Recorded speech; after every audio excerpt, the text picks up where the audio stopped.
All right. For the audience that doesn't know you, in his finest threads, please introduce yourself.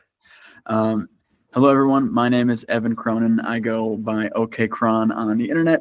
You may or may not know me from certain little trends I've done in the past or videos, but I post content online literally every day, and I've been doing it for the last 5 years. And I'm pleasure to be joined by George today. And let's get started. Okay. So I got to ask, first of all, what's the key to being funny? Because, to pump out a video every single day, there has to be something, and, considering how many followers you have, there has to be something that people find funny about you or likable at the very least. So Yeah, what's the key to being funny for you? I think it's about being relatable and also consistent. Like, I don't think that everything I put out is jaw-droppingly hilarious or really like innovating, but I think that the stuff that I'm doing is more so just like, if you get it, you get it. And if you don't, you don't have to. You can always, scroll away. But I think the most important thing is consistency and whatever you want to put out. Even for you, bro, the podcasts, if that's every day you're posting or you're getting yourself out there, you're talking to more people, just staying on a routine schedule, whether that's 1 a day or 3 a day. I mean, I'm posting 3 videos a day, but whatever that is, bro, create consistency in this kind of work and your real life too. Like, you don't want to sell yourself short, not just making videos, but don't spread yourself too thin. If you have something that you really want to do and you're like, all right, the videos can wait, I got to spend time with family or friends, etc., let it happen, right? You know what I mean? We don't have to sit here until midnight every night grinding away. Like, that's not, the point of this is to have fun, be cool, right? Be relatable, be human, right? And people will like that. People like when you're yourself, and that's kind of what I'm doing. How'd you get started? So that's a great question. Back in 2019, I was a junior in high school, and I'm not sure if you know Matt Storms, but he is basically like the right-hand man with this stuff with me. And we were making videos in lunch, literally like lunch class, like lunch break, and we would bring them to show each other every day. We just make stupid little memes on TikTok, whether that was like the old trolling duets of the I Want to Be Tracer stuff with the headphones, all this other stuff. And we would just consistently do it. And then we never posted anything. But 5 months later, COVID hit. And it was like, okay, now we don't have anyone to judge us. Let's just do it. Let's just post and let's get ourselves out there. And that's kind of just where we're at. So consistently kind of breaking that barrier of like, I don't want to be hated on versus kind of like, am I scared to do this, was the initial challenge. But I'm, very grateful that I did it. I would just say that like the fear of, oh, what are people going to think in school? Oh, what is everyone going to say something about me? Truthfully, people don't really care that much. I think it's more kind of in our heads that, oh, they're going to say something, or, oh, she doesn't like me because I did this or I posted this and I'm not, you know what I mean? But and I think people really get in their heads a lot. And by being away from school for, what was that, like 7 months, we could just kind of escape that threshold, or I don't know if that's the right word, but that kind of blockade of, wow, what are people going to say in school? Are the teachers going to find out this, that, and the third? And by the time we got out of it, it was like we already had respectable platforms. So we could kind of just be ourselves, and people that would point and laugh would, be like, oh, wow, he has 100,000 followers, or, oh, he has, this, he's cool, right? And so everyone calls something cringe until it has 1 million views, until you get your first award or record or whatever it is. And that's kind of where we're at. So was that like a day and night difference? Like, well, first of all, like, what was your big success, right? What was your first real success when you're making these videos? That's a great question. Well, I was posting in quarantine in March, April, and May, and even June. And it was like the quarantine memes, obviously, swag meal. We had like the Gummy Bear album stuff that me and Alex Friedman were doing at the time. And then my account got banned. So my first account got banned. I lost, like, I think it was 90,000 followers or something. Looking back on it, not a big deal at the time. I was like, oh my gosh, like my life is over. But, everything happens for a reason. And I'm, a firm believer in that. And then from there, July 2020, I started doing Notebook July. I don't know if you remember Phase Chemo. This was like long ago. He kind of gave me the idea, and he sadly passed like 6 months later. So I've kind of just done it, not in his memory, but like kind of to remind myself of our friendship. And he told me to just keep it going. So that's kind of where we're at. But I would say that No Poop July was my big breakthrough. And then from there, just staying consistent, right? I can't pump out a great series every other week, but if I can use some of that, I guess, hype and excitement into my other content and get real fans, right? You can create that consistency and that common drive upwards. You know, if you have one breakout hit, how can you find the next one is super important. But that mean in between part where, example, an artist drops like a number one charting song, and then they're putting out a bunch of other songs or maybe an album in between their next hit, that's how they get their fan base. With me, I think that's similar where I have a series here and I'm getting other fans that, you know, like the regular content, tuning in every day, et cetera, et cetera. And then my next one is when everything comes up. So, you know, the whole cranberry stuff, same kind of suit, and really just creating cool moments and driving upwards the whole time is what I've been doing. So what does your creative process look like when you're making those videos? Right. Like, yeah. I mean, it kind of depends. Like today, I don't know what I'm going to post. Right now, I have kind of a good series going with the, you know, best ways to sleep in class, kind of short series. And I have a friend who's signed to my label soon, and he's dropping a song tonight, and it's kind of like a rendition of the instrumental of Subwoofer Lullaby from Minecraft. And I'm going to try to work on some Minecraft oriented content around that song. So right now, kind of using the times, thinking about, okay, what's going on in my life? Is it cold out? Maybe some winter content. Maybe I'm talking about, you know, going out in the snow. I think I did a video a few days ago where like you put on the hot water when it's snowing out and your hands are like bitter and that stuff. So like just kind of living day by day and saying, how can I make this a moment? How can I encapsulate this into something else is what I've been kind of doing. But like right now, bro, I don't know what I'm going to post today. I'm going to get out of this call. I'm going to probably walk around for a little bit and just it'll come to me. But that's usually not how I like to do things. I like to kind of plan things out, especially like with days. You know, we got Valentine's Day coming up, making some funny little memes with that. Just, you know, living day by day would kind of get me to that point. But I would say just one day at a time and try to have fun with it and post what you want. Well, let's talk now a little bit about brain rot, right? Mm-hmm. So a lot of people consider, you know, various forms of content brain rot now. Now, do you think that your content, do you consider it brain rot at all? Number one. And number two, what do you think of brain rot as a means of content? Yeah, so that's a great question. I think that it's kind of a term that's a little bit overused. I personally understand that videos are subjective and everyone can like what they want to like. I don't, you know, necessarily love everything that I post, but I sure as hell like it enough to put it out there, right? And whether that's like a satirical feeling or being ironic or whatever it is, yeah, I have brain rot. Like everyone does, and it's kind of like that funny little level of irony or that level of satire that's kind of with it that like people really get. We saw the whole thing with Vex Bolts, who is a great friend of mine. We saw the whole thing with the low taper fade. I can't believe I'm having this conversation with you on this podcast right now. But, you know, little things like that we all kind of get. And these small little references and hidden meanings and memes and stuff like that. And I think collectively people are really kind of with it. And they really like it. So, you know, you can't stop excitement. I'm sorry. You can always stop excitement. You can tell people to not download a game or, you know, do something, but you can't prevent that feeling of like, wow, I like that, or oh wow, that's awesome, that's so cool, I want to follow him, or I want to like that video. You can always, you know, stop posting that kind of content, but you can't prevent that sort of initial feeling of excitement. I would say brain rot is a little bit of an overused term. I think that internet wise, there's a lot more like worse things, and I think brain rot is more so just like funny, but it's kind of a term that is very much negative in my opinion. I don't know, maybe that's just me. But there's far worse content out there, like the stuff that, example, I'm just trying to think. On TikTok, there's people that'll like post videos that are like, the third video on this sound makes my boyfriend angry or whatever it is. It's like, what content is that doing? Right? What is that giving people? Is that entertaining people? Is that really providing them, you know, value? Is that doing anything? I don't think so. I think that kind of stuff, and obviously there's more layers of that, is what brain rot really is. But I could go on and on about complexities of content and stuff like that. People want to give it a name or whatever it is, go for it. I mean, I'm just here to make videos and make people like smile and laugh and have fun. Well, you know, on that point, when we're talking about like making videos and like, you know, we were talking a little bit before about people's opinions. Do you think, if at all, fame and like the success that you've gotten has changed you at all?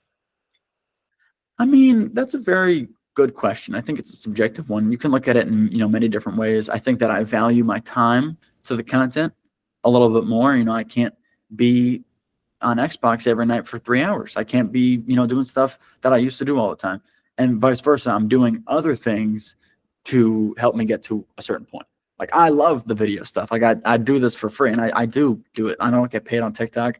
And I think that the drive to create something has to come from somewhere else. Like, I don't want to be famous. I just want to make great content, whether I have 1 million followers or 15. You know what I mean? It's just the drive to create something, and whether 40 people like it or 40,000 people like it, I'm happy either way.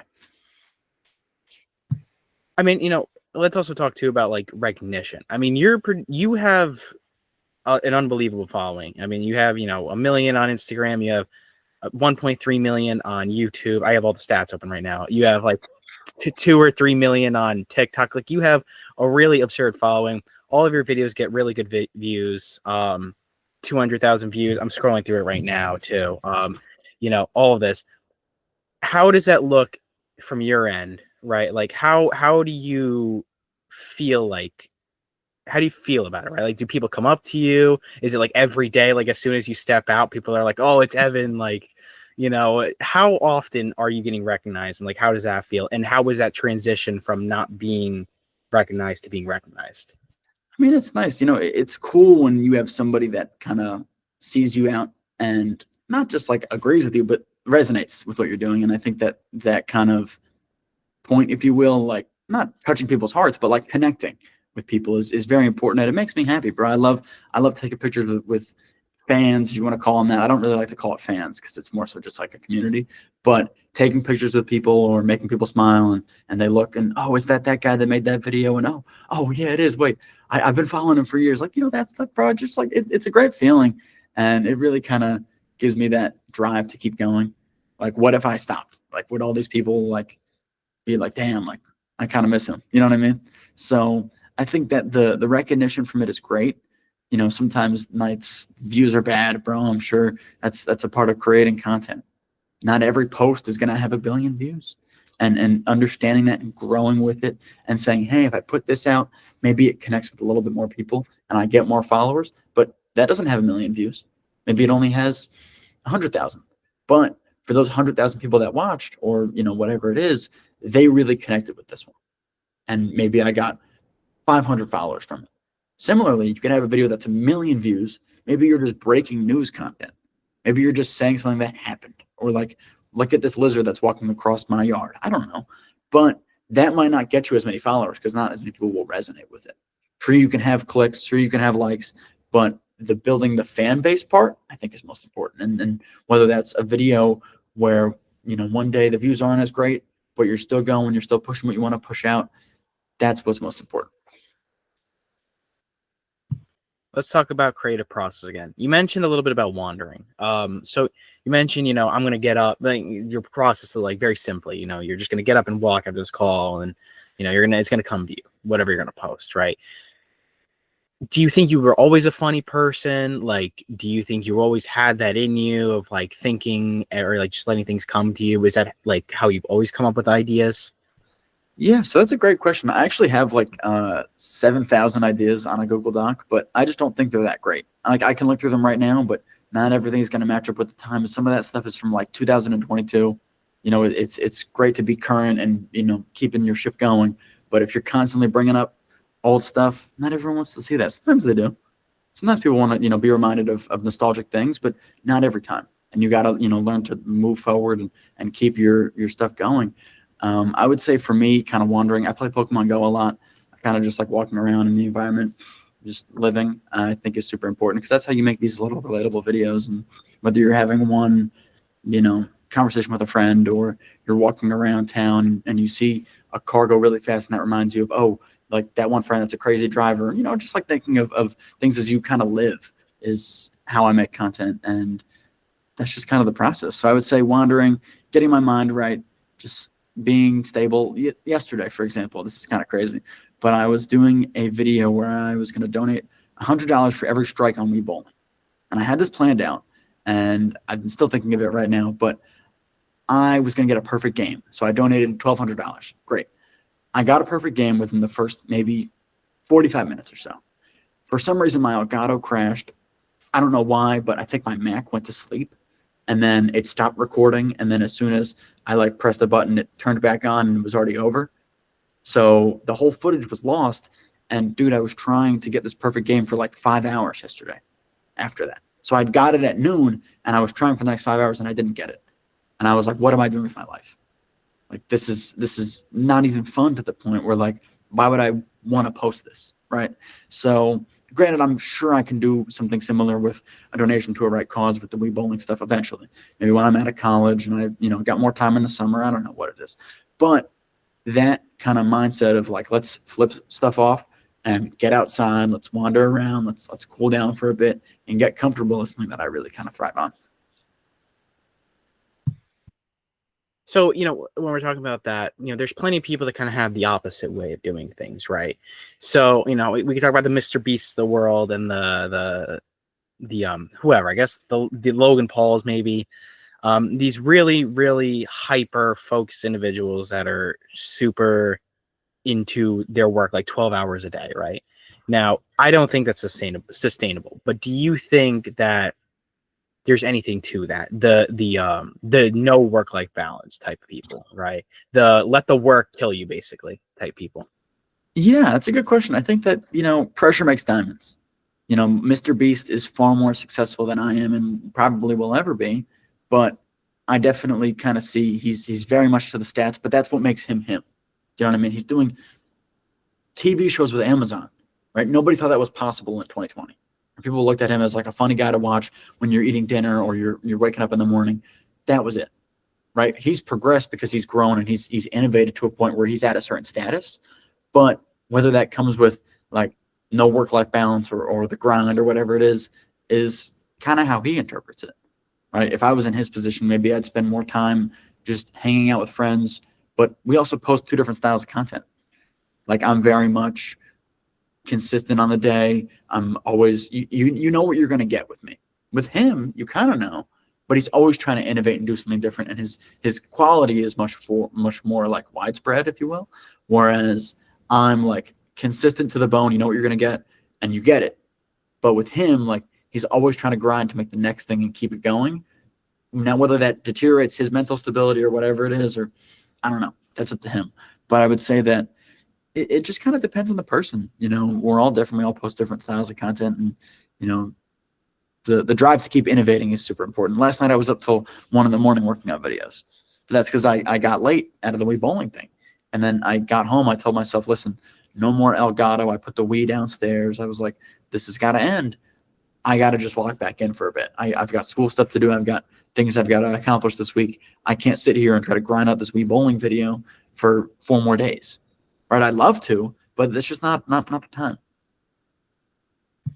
I do have to ask, like when we're talking about school, I mean, you do go to school. Actually, I messaged you on LinkedIn, and there's like, if it's on LinkedIn or if I saw it on TikTok, I think I saw it on TikTok now I'm thinking about it, but there's even a video of you like talking about you going to the school that you're going to. You're like, hi, I'm going to college, like this school, forget the name of it. But, with that being said, why are you going to school when it seems like you pretty much have this very cool kind of life set up where you can just make videos for a living, you can do it? So like for me, it wouldn't, I don't know if I would get a college degree if I was in your position, right? So that's a great question. There's a lot of good things going on right now, and I think that school for me is a way to kind of stay focused, and that's the same thing that Matt Storms and I have, that mindset where like let's stay to a bone with this stuff. Let's show up every day, go to class. Maybe some classes are a little redundant and things get a little bit, over exaggerated. But for the most part, stay grounded in what you want to do.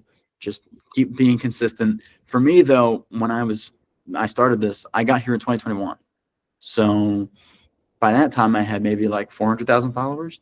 And that's a lot, but that's not like stardom, if you will. That's not where I needed to be to say, hey, I'm going to drop out. I'm at a point now, sure, I could, but I'm a second semester senior. I might as well finish it up and, get this degree. But I actually am doing grad school, and that's a goal that I had set out in mind long before I even applied, was to get my master's. And that's what I'm going to be doing next year. And we'll see. But yeah, I mean, it's different for everyone. I know Joe Bartolozzi still goes to college.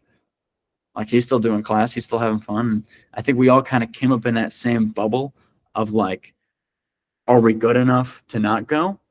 Or, do we take a risk? And I think for the most part, people went because they had, bubbling platforms and they either from there maybe dropped out or they kept it going or whatever it is. But we all kind of got in at the same time. So I think that the answer to that is, I don't think it's a waste. Obviously, some stuff is redundant, but for the most part, keeps you grounded, day by day. I'm making good friends, can't complain. I'm telling you right now, man, Jersey's having to come up. Jersey's having to come up with all the creators. We have Jersey John, most famously. We have Joe Bartolozzi. I want to say AJ and Big Justice, but they're actually in Florida. They are. They live in Jersey, though. I took the plane back with them when I went from Texas for the Vex Bolts thing. Right. We're on the same flight.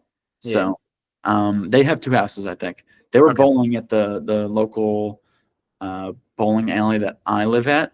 This was like 2 weeks before Christmas, so I did not see them, but they bounced back, I'm pretty sure, because the Rizzler lives, I think, close to you. I think he lives like 30 minutes up from me to the right. Yeah, that's pretty cool. Don't tell anyone. Well, I mean, I know I'm messing with you. I know. No, actually, Libby Dunn's from Jersey too. Did you know that? I did not.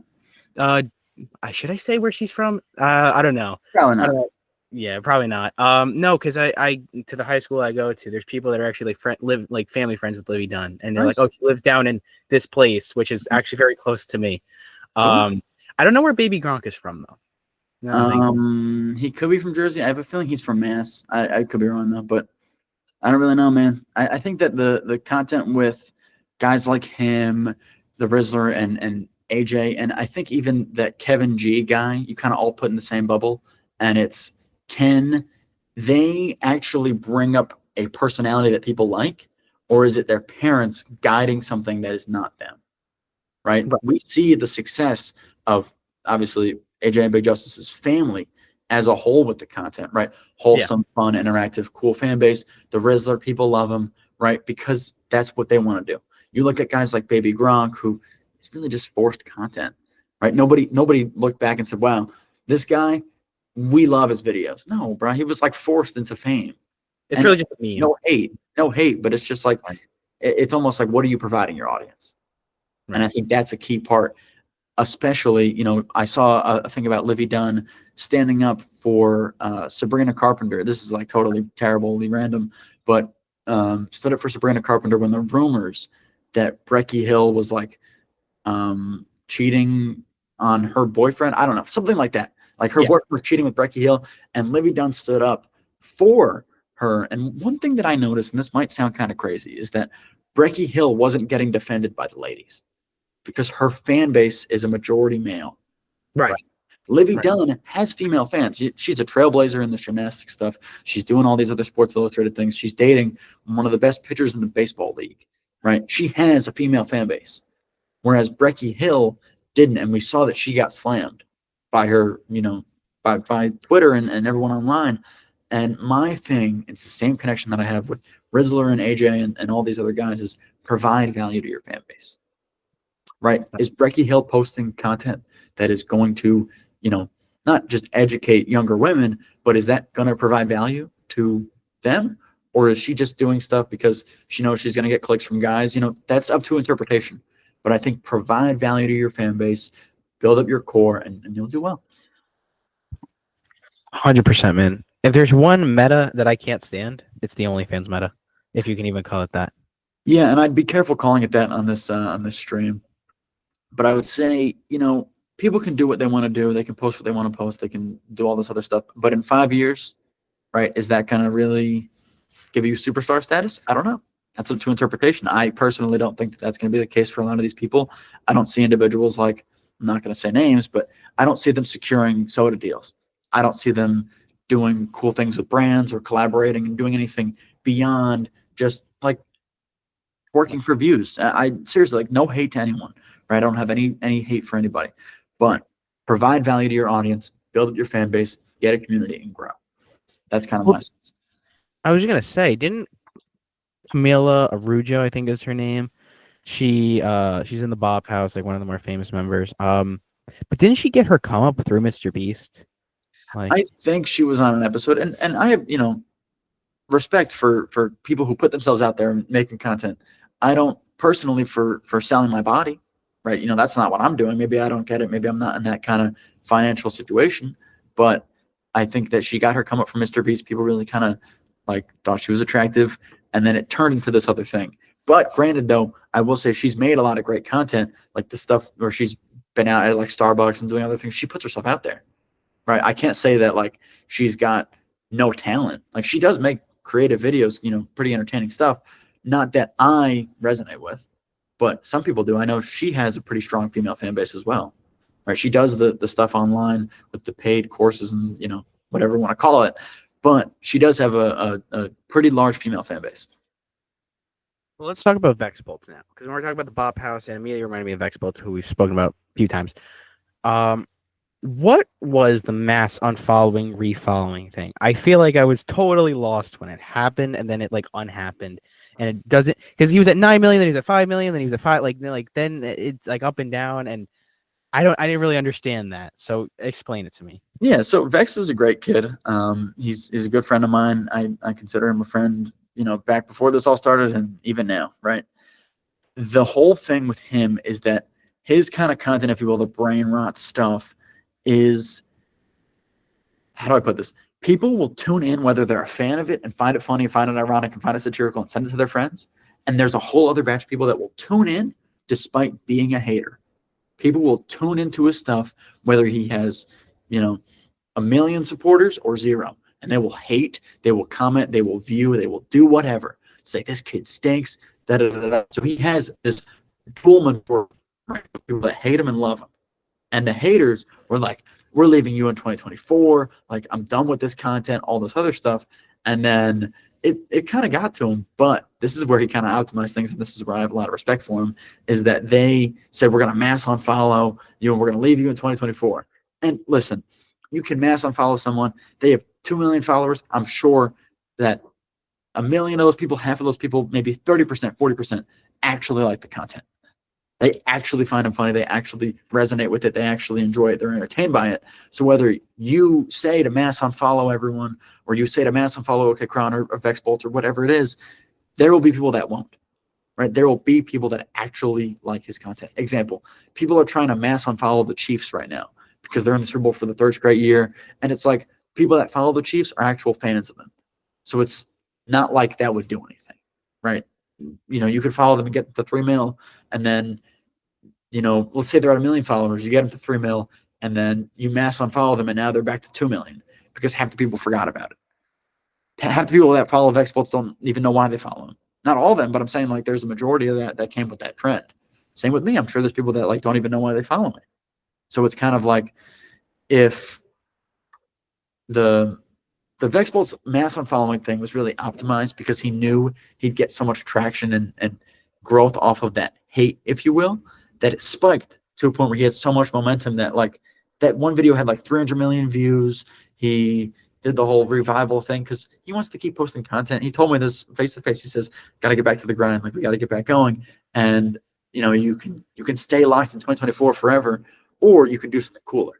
So revived himself, got back, and then he got refollowed, and he's posting his normal content now. So I would say just kind of being aware of the times, if you will. He knew he wasn't going to get 0 followers, right? He knew he was still going to have a fan base because he does, right? He has a fan base. So I would say that he knew this was going to happen. Obviously, maybe not to this extent, but he knew he wasn't going to wake up with 0 followers. He just kind of played into the memes, kept it right, kept people entertained, and he won. When we're talking about dark moments in careers and things like the mass unfollowings, right? What do you think the lowest point in your career was? Or was there ever a point where you just was you were listen, I'm not gonna make videos anymore. This isn't for me. I can't do this. I don't want to, so on and so forth. Yeah, it's a great question. I would say that for me, that moment was when my first account got banned 5 years ago.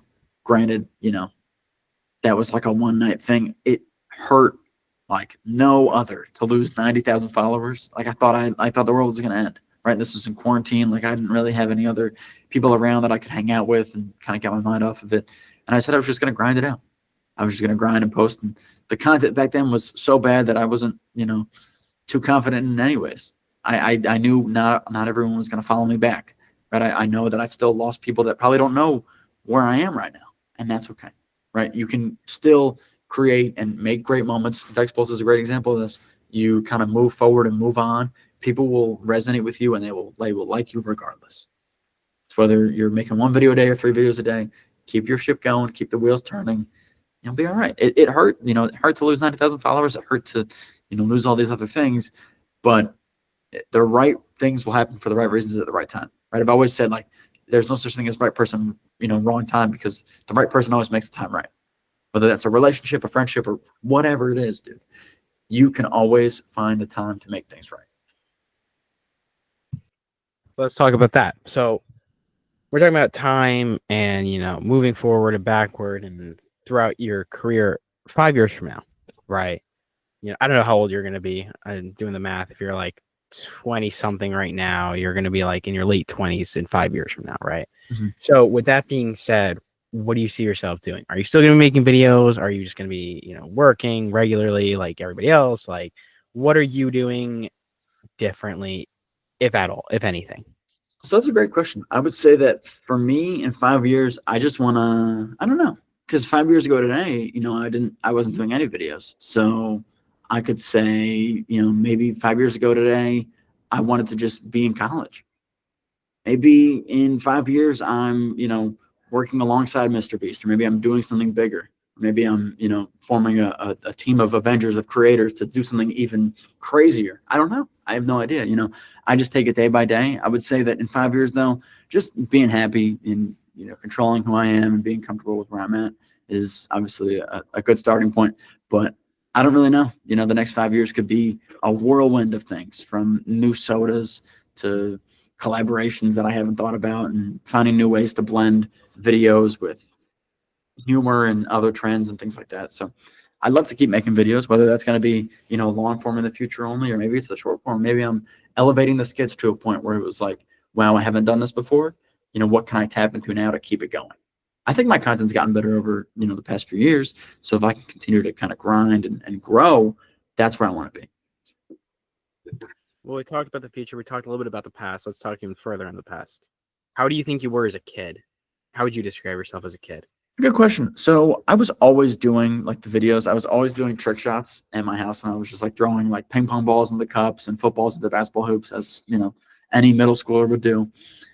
I would say that as a kid, I was very focused, and I kind of knew that I wanted to do something different. Like, example, making trick shot videos at home, and I was doing like Fortnite content for a bit too. I always knew I wanted to put myself out there. Didn't understand it was to this point. I didn't know this would be the piece, but I would say always knew I wanted to put myself out there. Never really like resonated with everyone else. I have friends, of course, but I was never like in tune with the popular kids. I was never in tune with like, going home crying in my sleep, right? I was always like that kind of medium where I had friends and I was doing stuff differently than them, but I, wasn't some strange weirdo that no one wanted to like, right? It was kind of a different vibe, if you will. I was always just that kind of medium and always just focused, if that makes sense. I always knew that I wanted to do something different, but never knew that it would kind of come to this point. What do you consider your greatest success? My greatest success, it's a good question. I mean, there's, a lot of things. I could say the YouTube play buttons, or I could say, the Instagram followers, or, making a soda. But I think that my biggest success is just being myself and, being happy with who I am and making fun videos and, resonating with other people is definitely the most important to me. All right. Let me think. I have like 2 questions I always ask everybody. Number 1, what's the biggest lesson that you've learned since making content, or in this journey in your life even? What's just the biggest lesson that you've learned, having lived the life that you've led, having making content, all this?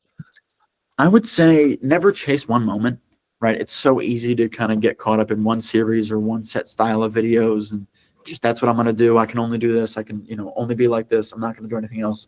And then when it comes time to like get out of that. Are you bored of doing that? Right? Are you like, wow, like I need to kind of change things up. This is not what I want to do. I'm not entertaining myself. Right? If you're always doing one thing directionally, you're going to lose your mind. I personally think you could say that I'm, very one directional with my approach, but I'm always trying to do new things with that direction. If you're, continually posting the same things and you're not entertaining yourself, you're not being happy, you're not doing what you want to do, you're going to lose out. So the ability to say, hey, let's step away for a bit, keep, putting the pieces together and trying to find other moments and other pockets of videos to do something cool with, that's my biggest lesson. I would say never chase one moment and just control your energy, right? You can't control everyone to do everything. You can't, you can't force people to like your videos. You can't force views onto your account. You can't force, yourself to get 1 million followers overnight. But what you can control is how you respond to what's happening. Maybe you make a bad video and you're saying, hey, I'll step back. I'm going to make a better one tomorrow. Or maybe you made a great video and now you're going to say, hey, I'm going to keep this going. Or I'm going to try something with this to elevate. That's the ability to say, hey, I can't control the bad things. I'm going to control what I can control, and I'm going to move forward. All right. The last question I'm going to ask you, what advice would you give to young people? A message to the youth. That's a good question. I would say, be yourself. It's a very interesting world out there, but I would say there's always people that will resonate with you, whether you're a musician or you're making videos or you're, a game developer for Xbox or you're a football player or you're playing basketball or whatever it is. Be yourself. Do what you want to do. The hate from outside can only last so long, right? I don't have 2 million haters on TikTok. I don't have 1 million haters on Instagram and YouTube. If I do, then that's on me. But I would say be yourself, put yourself out there, and be happy, right? You can only have one life. So if you want to spend it being inside all day and being unproductive and not talking to friends and not talking to family, what good is it really? So I would say be yourself, have fun, put yourself out there, and live life. All right. I think that's a good place to end off. For sure. Any final words to the audience? Final words. I would say make sure that you're sub to George if you're seeing this right now, and have a good rest of your day. All right. I'll stop the recording in 3, 2, 1.